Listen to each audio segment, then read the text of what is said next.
So good afternoon class, we are group 7 and we will be discussing about Western American or Tex-Mex cuisine. First up would be the introduction and overview presented by Gilmar Andrada. The introduction and overview of Tex-Mex. According to Root 1976, it is a native foreign food. The abbreviated name Tex-Mex was initially used in 1877 to refer to the Texas-Mexican Railway, which commenced operation in South Texas.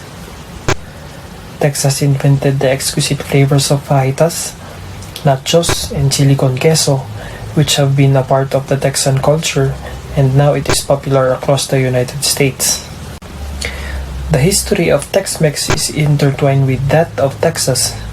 Invading Mexico in the early 16th century, Spain began establishing colonies throughout the region that had previously been home to the native population.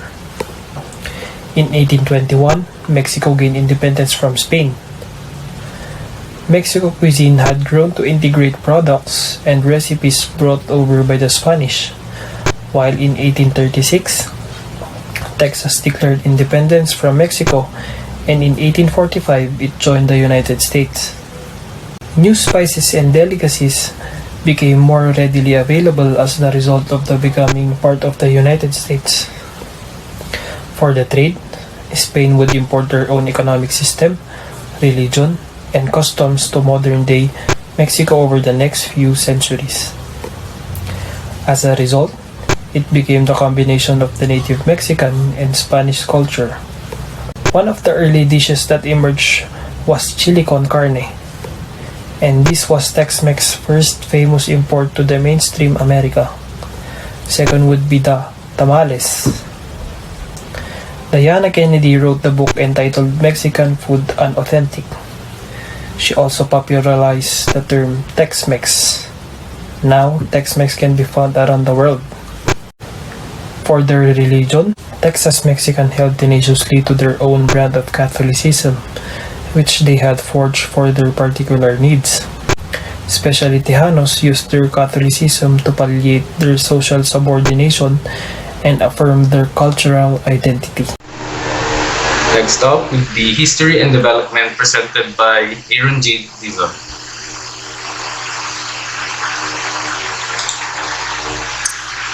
So moving on the environmental factors.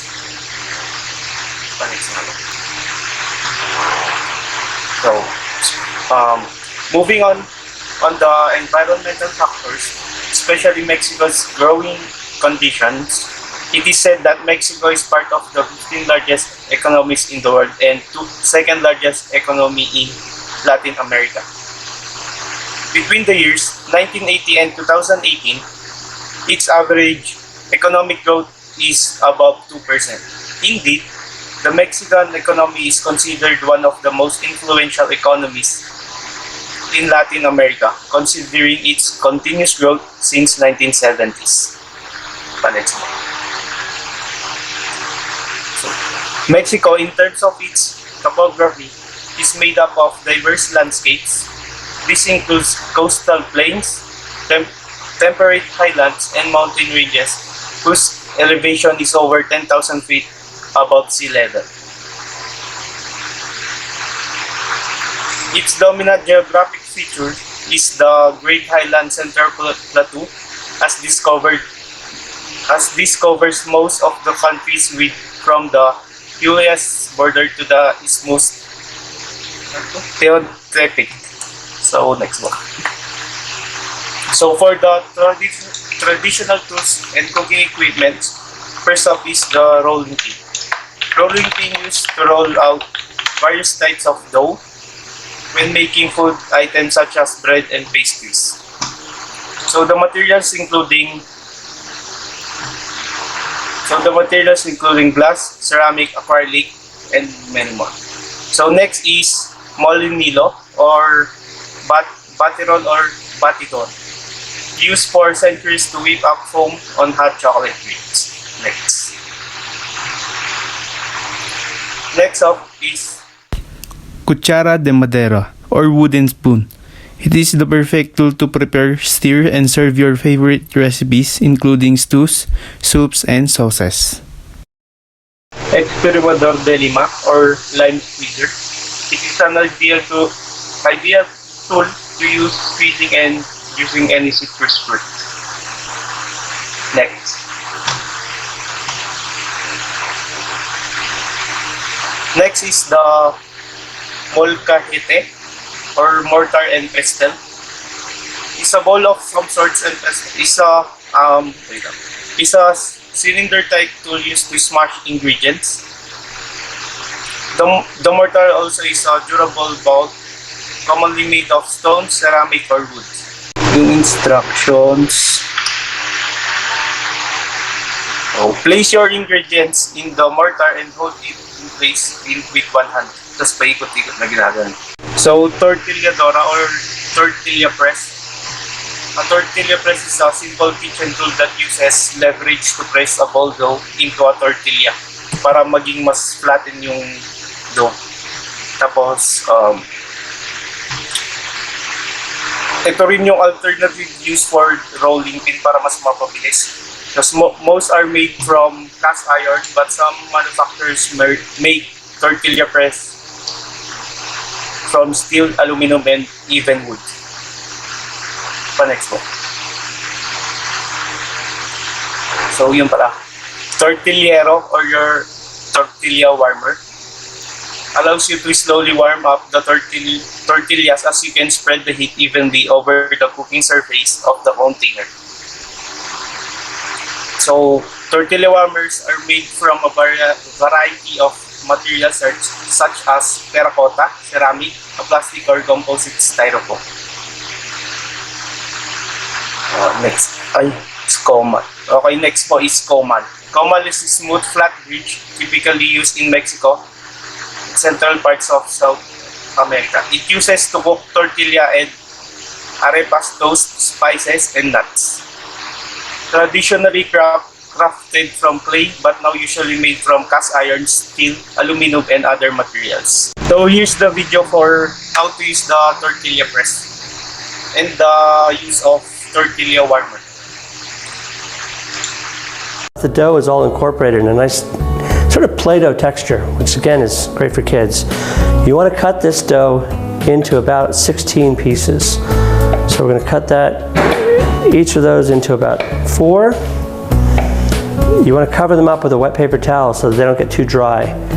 Use a paper towel or a tea towel, something with a little bit of water on it, not too wet. Then we take one of the pieces of dough and just roll it into a nice little ball. Set that in there. Just squish it down nice and gentle. There we go. If you don't have a tortilla press, you can make these just by patting them with your hands. They'll be a little bit thicker and they won't be quite as, they'll be a little bit more like a patty than they will be a tortilla.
Okay, so next up we have the regional cuisine.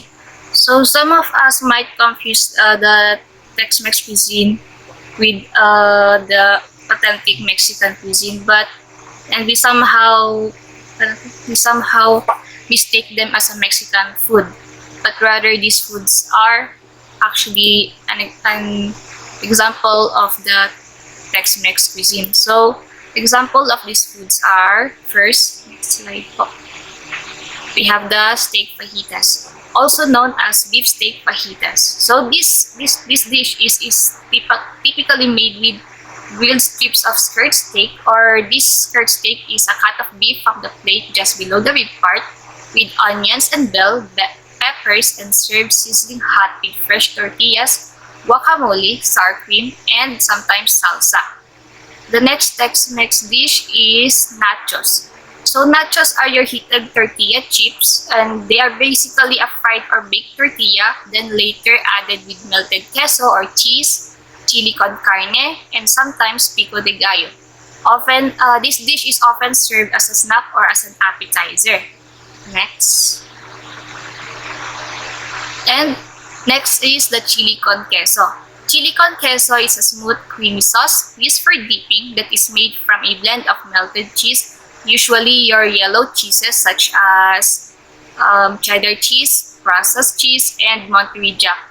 And sometimes we also add cream cheese, cream, and chili peppers. It is a Tex-Mex cuisine version of the queso flameado or flame cheese of the Mexican cuisine, except that it is made out of white cheese such as queso chihuahua and served flambe and topped with spicy chorizo. Next up, we have the burrito. So burrito translates as little donkey from Spanish. You will find a combination of meat, cheese, rice, and beans in most burritos. However, you can also enjoy a great deal of condiments that will make them even better, which include sour cream, guacamole, as well as red, green, and white sauces. Ground beef taco. One of the most common Tex-Mex taco varieties is the ground beef taco spiced with taco seasoning, which consists of cumin, chili powder, paprika, onion powder, garlic powder, and usually salt. Tex-Mex tacos are usually made with a flour tortilla or hard corn shell and filled with ground beef, tomatoes, lettuce, and shredded cheese, while Mexican tacos are always on a corn tortilla and filled with meat like cochinita pibil or carne asada and topped with cilantro, lime, and onion. Next is chimichangas. Similar to a burrito, but this is a deep fried burrito that is common in Tex-Mex and other southwestern US cuisine. The dish is typically prepared by filling a flour tortilla with various ingredients, most commonly rice, cheese, beans, and a meat such as mochapa, which is a dried meat, carne adobada, a marinated meat, carne seca, a dried beef or shredded chicken, and folding it into a rectangular package. It is then deep fried and can be accompanied by salsa, guacamole, sour cream, or carne asada, which is a grilled and sliced beef usually from a skirt or flank of the steak. The seventh one is chili con carne, easily the Lone Star State's most iconic dish, chili. This is all thanks to years of chili cook-offs and competitions. Some people think that the dish requires dozens and dozens of ingredients, including a few secret ones and a numerous number of days for them to make it correctly. But while pushing the limits of chili is a fine and noble pastime, it's important to remember that the dish originated as chili con carne, which is almost as simple as its title suggests. This is Tex-Mex at its most essential and brawny, and is all about celebrating the alluring combination of beef and chilies without a whole lot else to get in the way. Next is refried beans. It's hard to imagine a Tex-Mex meal without a side of refried beans. Pinto beans are usually the bean of choice, resulting in a dish that is creamy, earthy, and slightly sweet. While you can make a quick version by starting with canned beans, cooking the beans from scratch results in a much more flavorful dish.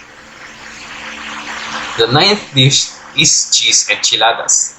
Tex-Mex enchiladas differ in a number of ways from their Mexican counterparts, as they look cheesier and saucier, which they most definitely are, as you can see in the picture. But there are other distinctions, including how the sauce is made. But the sauce is still thickened with the roux made of flour and oil. The result is an intensely flavored sauce, which is a rich base and slightly spicy background. And finally, for our last dish is quesadilla, coined from the combined ingredients of queso or cheese and tortilla. It's a type of taco consisting of a tortilla that is filled primarily with cheese and sometimes meats, spices, and other meat fillings, and then cooked on a griddle or stove. Traditionally, a corn tortilla is used, but nowadays it can also be made with a flour tortilla. A full quesadilla is made with two tortillas that hold a layer of cheese between them. A half is a single tortilla that has been filled with cheese and folded into a half moon shape. Next up, we have their distinct ingredients, condiments, and spices. So these distinct ingredients are what differs them from the original Mexican cuisine. So once we see this on these dishes, we can say that this is a Tex-Mex cuisine, not a Mexican cuisine. So first one is the use of cumin. So cumin is common in Tex-Mex cuisine, used mostly in spicy dishes like chili con carne, burritos, chimichangas, and etc. On the other hand, traditional Mexican recipes rarely mention cumin, and their most frequently used spices are oregano, epazote or your Mexican tea, parsley, and coriander. Next up, we have paprika. Made from grinding dried sweet peppers, paprika adds its bold red color and adds that delicious sweet peppery or your smoky flavors to any dish with little to no added heat. Okay, next, we have our flour tortillas. Another distinct ingredients in the Tex-Mex cuisine is their flour tortillas.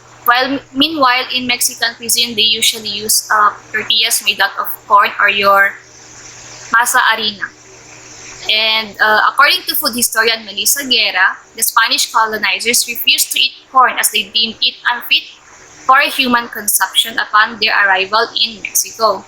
So when flour tortillas became available, the Spanish Catholics tended to prefer the new flour tortillas due to its association with the body of Christ. Then, as Jewish immigrants fled the Iberian Peninsula during the Spanish Inquisition, many settled in northern Mexico, including what is now Texas. Since corn was not kosher or not proper for the Jewish laws, Guerra believes that the Jews then started making flour tortillas, which continue today to be the tortillas of choice in the region. Today, the border is the only part of Mexico where flour tortilla still dominates, while different types of corn tortillas are the de facto choice as you move southward.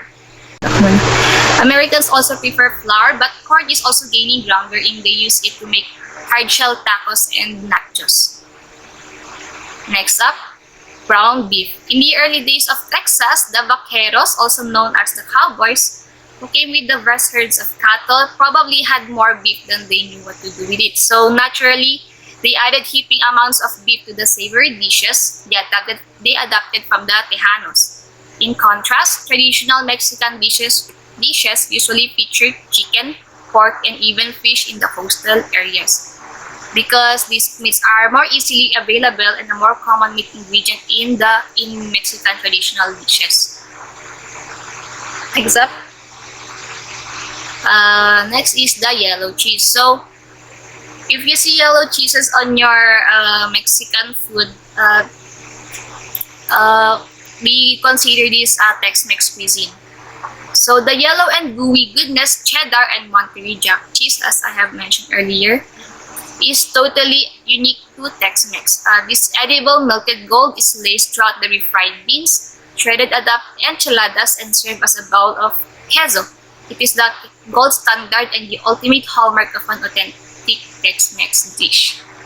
And lastly, one of their distinct ingredients is also the use of chilies. And according to one of my sources in an article, one writer mentioned that his Mexican-born parents would say that this is not a Mexican food whenever they would taste chili in their food.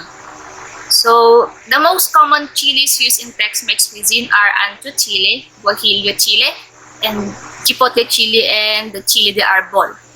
These chilies are also used in chili con carne, which was first made by the Chili Queens and served them in the Military Plaza of San Antonio, Texas during the 1860s.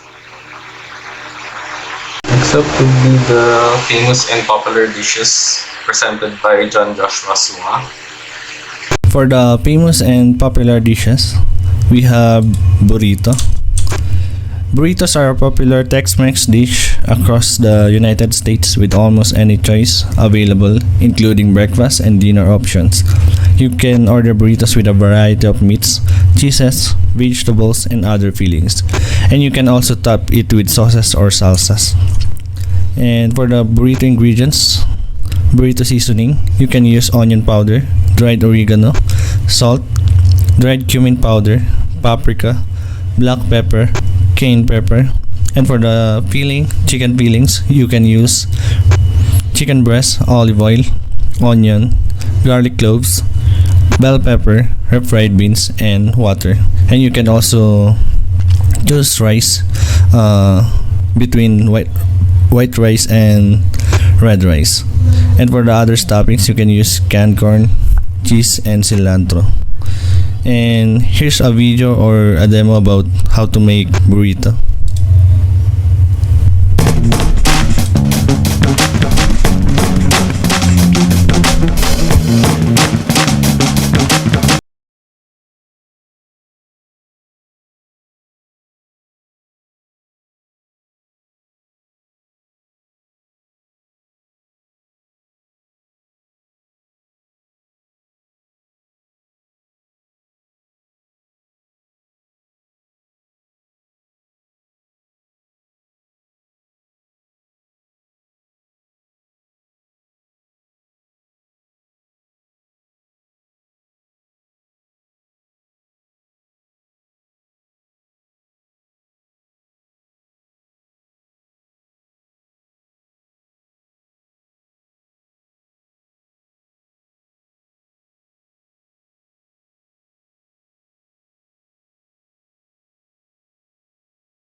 And that's how you make burrito.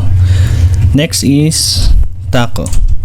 A taco is a traditional Mexican dish consisting of a small hand-sized corn or wet tortilla topped with a filling. The tortilla is then folded around the filling and eaten by hand. And for the ingredients for the taco filling, we have ground beef, large onion, minced garlic, olive oil, mixed bell pepper, taco seasoning mix, and salsa and salt to taste. And ingredients for the topping, we have taco shells, salsa, lettuce, cheddar cheese, sour cream, lime, and red onions. And here's a video again about on how to make ground beef taco.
that's how you make taco.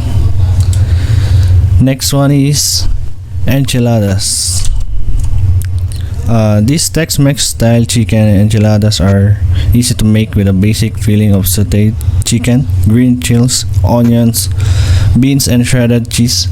Then they are rolled up in your choice of either flour or corn tortillas. Bake until hot and melty, and sprinkled with lots of fresh toppings. And for the ingredients of enchiladas,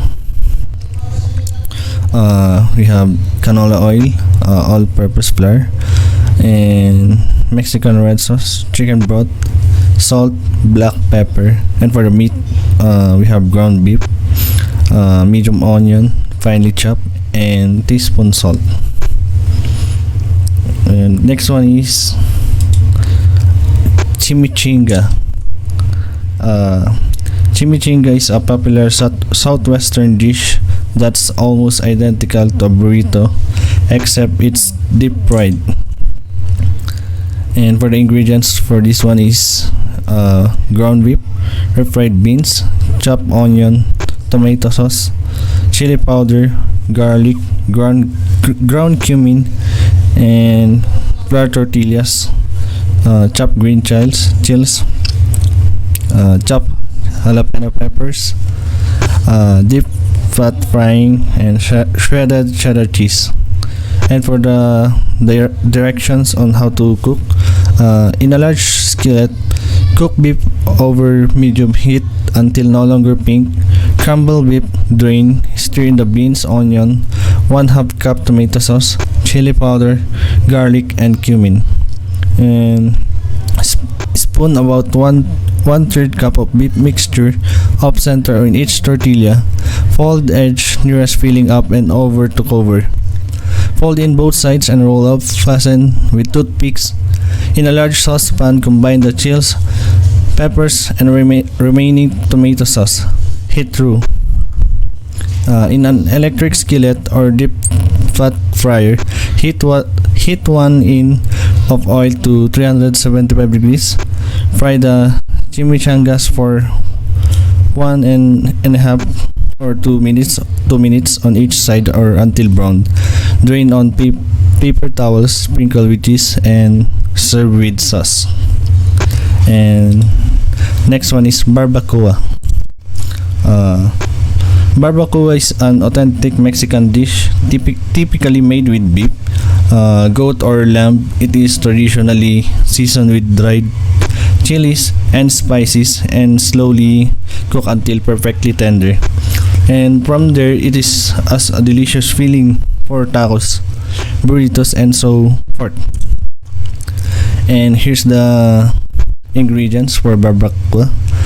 We have beef chuck roast, cloves of garlic, and adobo sauce, diced green chilies, white onion, lime juice, apple cider vinegar, bay leaves, ground cumin, Mexican oregano, fine sea salt, ground black pepper, and ground cloves, and beef stock or water.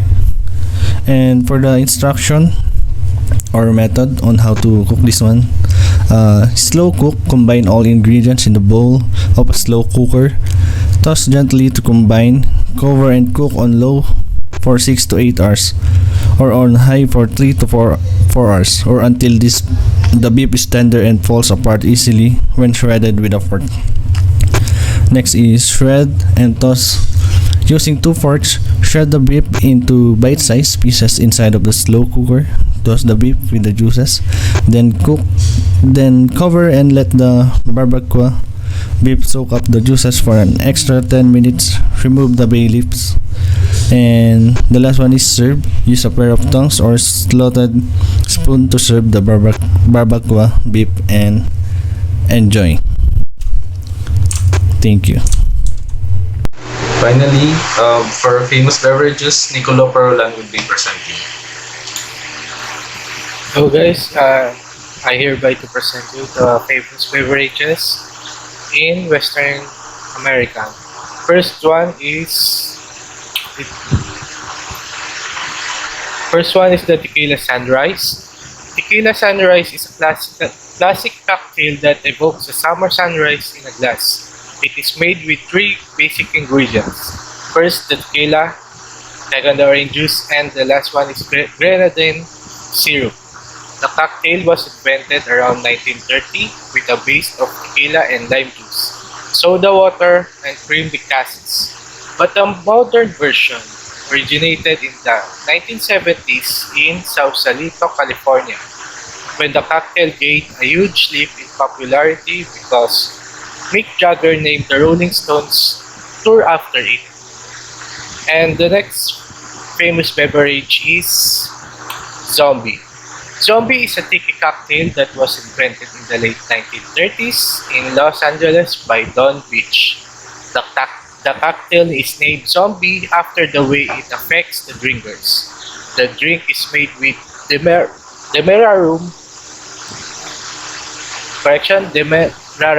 rum, golden rum, dark rum, and 151 proof lemon heart, falernum, lime juice, grenadine, Pernod, and Angostura, bitters, and Don mix.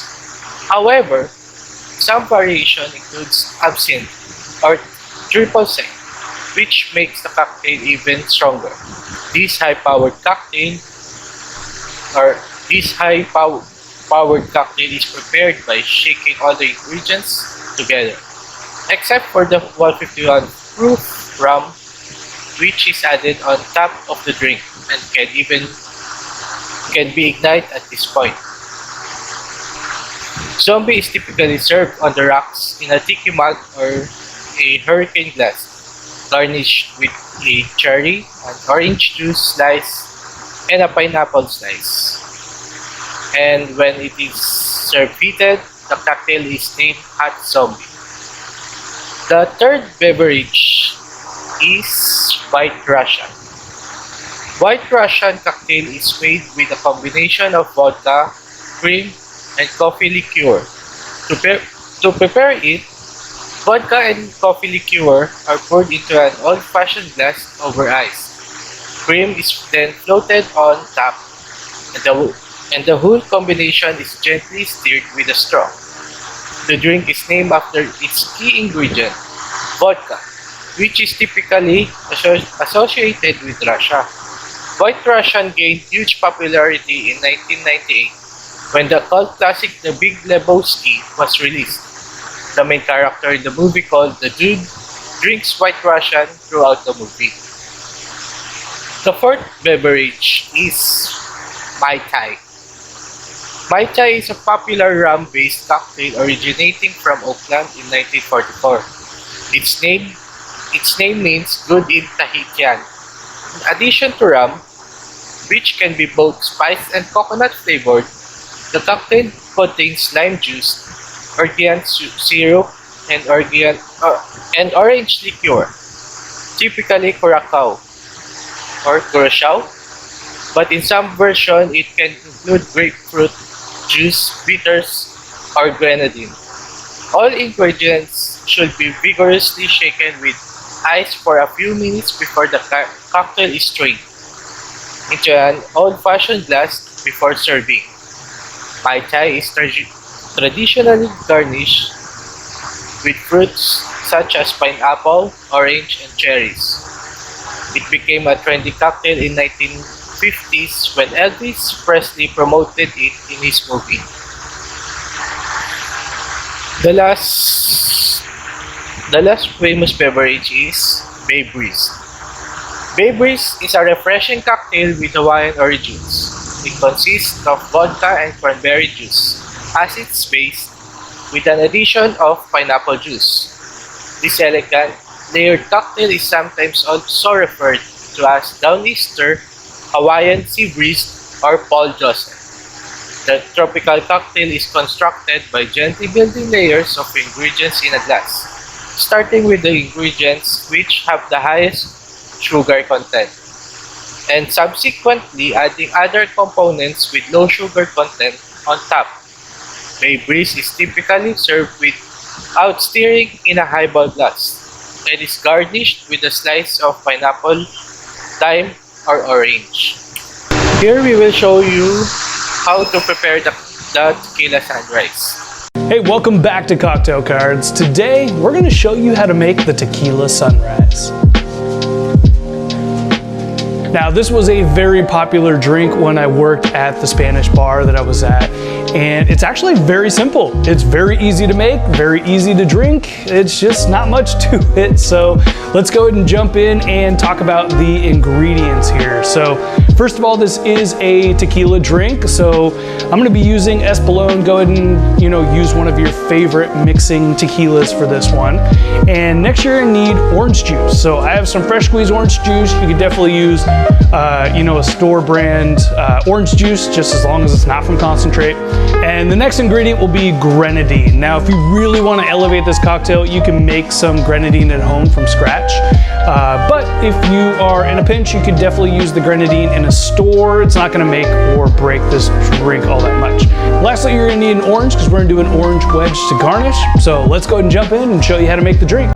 All right, now most places you go to, they probably won't even shake this cocktail. They'll probably just layer it for you. I like to shake it just because it does have orange juice in it, and it just, you know what, if you're gonna do it, you might as well do it right. So let's go ahead and build this out in either your pint glass or your shaker. And the very first thing we're gonna do is add 2 ounces of tequila.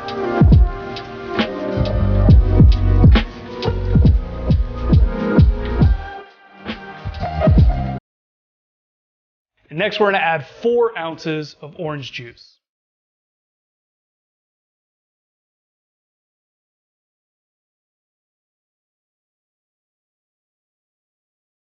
Now at this point we're ready to shake, so go ahead and grab some ice, and we're going to give this a shake for about 8 to 10 seconds.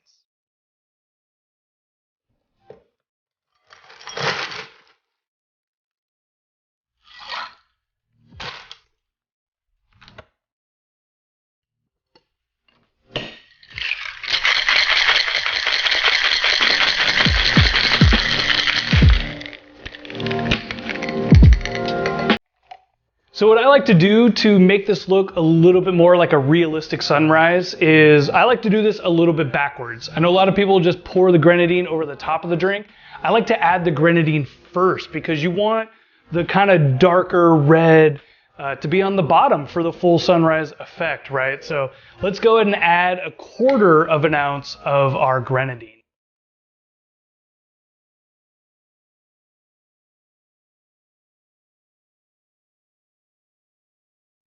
Now let's add ice to the glass and then strain our drink into the glass.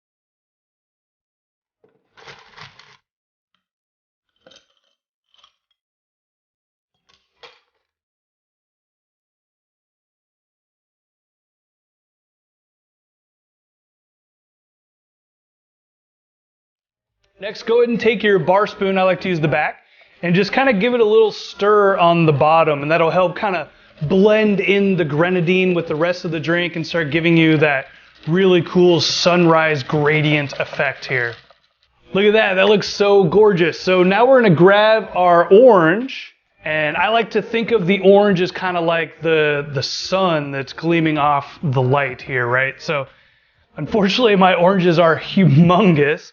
So what I like to do is do a wedge and have it kind of rest on the top, kind of like the sun shining down. So let's see if I can do it, if I can cut this at an angle here and slide this in, if there's enough room in this glass. All right. Perfect. And there you have it, the tequila sunrise.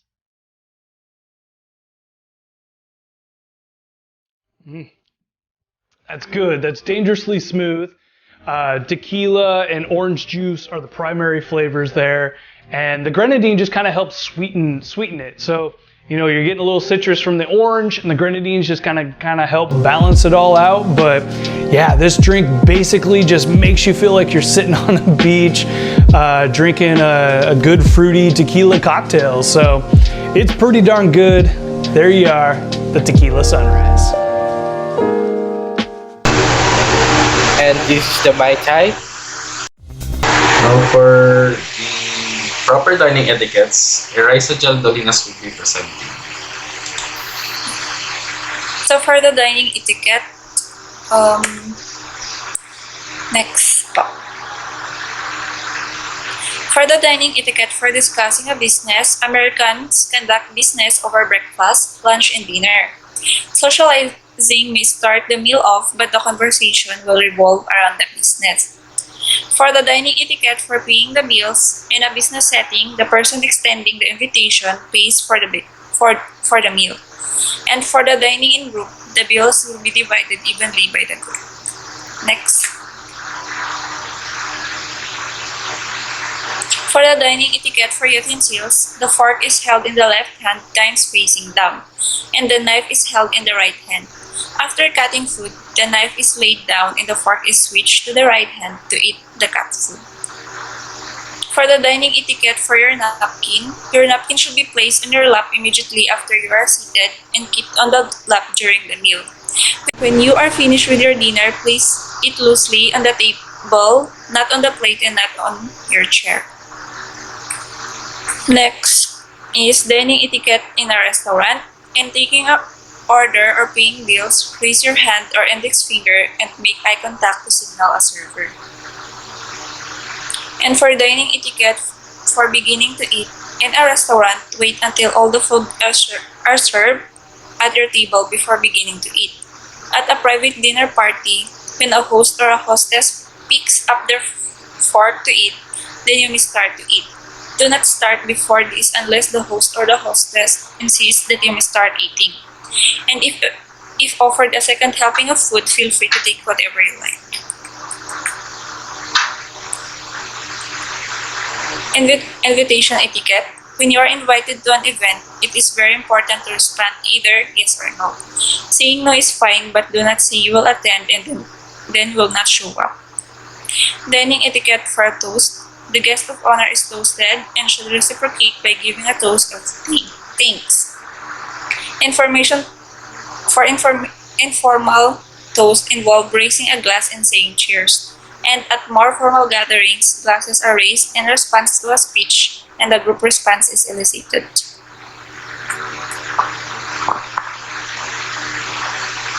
Now, for famous chefs that are specializing in Western American or Tex-Mex cuisines, starring B presenting.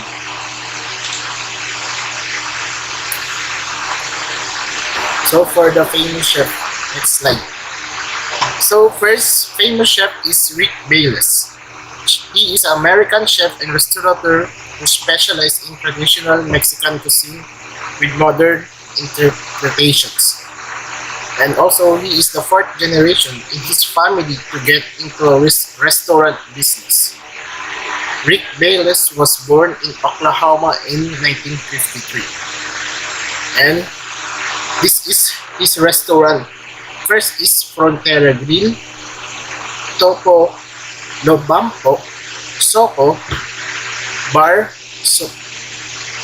Sotano, Tortas, Frontera Cocina, Tortaso, Private Dining and Catering, Restaurant Gift Cards, and Our Team. And this is his craft, authentic Mexican food like Mexican style pig creamy enchiladas with chicken, tomatoes, and green chilies. And last is chipotle chilaquiles. Next slide. And here is our next famous chef, Aaron Sanchez, a Mexican celebrity chef and restaurateur, television personality, cookbook author, and philanthropist. He is the executive chef and part owner of Mexican restaurant Johnny Sanchez in New Orleans. And this is his restaurant. Cafe Marimba, Prudhomme El Rey, Paladar Isla, Centrico, Tocombi, and Mestizo. And this is his craft, chorizo empanadas, paella fritters, and colocon pepian. Yes. And the third famous chef is Ana Garcia. She was born and raised in Mexico. Ana Garcia founded La Villa Bonita Mexican Culinary Vacation in 2001. Garcia was born in Monterrey, Mexico in 1972 and was raised in Cuernavaca, Morelos, Mexico. And his restaurant is La Villa Bonita. And her craft is mostly traditional Mexican cuisine. Next slide. And the fourth famous chef is Felix Tejerina, a successful restaurateur and civic leader who helped pioneer the Tex-Mex cuisine through his dishes. He is born in 1905. Tejerina began working as a busboy at the original Mexican restaurant after moving to Houston in 1922. And his restaurant is the Mexican Inn. And his craft is spaghetti con chile. This specialized exemplifies how Tejerina American traditional Mexican food to appeal to the local Texans. Next slide. And the last famous chef is Josep Centeno. He is an American chef, restaurateur, and cookbook author who specializes in Tex-Mex cuisine. He was nominated for James Beard Award for Best Chef in February 2020. And his restaurant is Bar Ama and Masita. And his craft is the Pico Centeno signature hybrid dish. It looks like a gyro, has the feel of pizza you eat like a taco. Thank you. That's all. Thank you. So next up, we would be giving your questionnaires.